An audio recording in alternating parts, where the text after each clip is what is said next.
Operation सिंदूर 25 minute रे खेल खत्म। मात्र 25 मिनिट रे भारतर 3 सेना 9 आतंकी अड्डा स्थल धूलिसात करिसंती। ऑपरेशन सिंदूर नहीं भारतीय सेनार यह होउची बड़ सूचना। राति 1:05 रु 1:30 मध्य होइथिला ऑपरेशन सिंदूर। एथिरे 9टी आतंकी अड्डा को करा जाइथिला टार्गेट। एप्रिल 22 तारिख रे होइथिबा आतंकवादी आक्रमण परे भारत काली मध्यरात्रि रे प्रतिशोध नेइचे।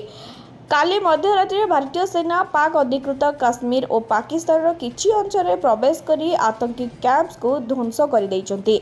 तेबे भारतर एयर स्ट्राइक रे पाकिस्तान थरहर होई उठिछि। पाकिस्तान रो इमरजेंसी जारी होईछि। भारतर आक्रमण पर पाकिस्तान सबु शिक्षानुष्ठान को छुट्टी घोषणा करा जाइछि।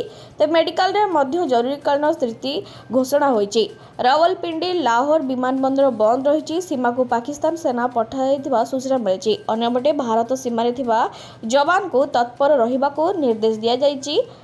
पारा मिलिटारी फोर्स को छुट्टी बातिल होईछि। एने गृह मंत्रालय पक्षरु निर्देश जारी होईछि।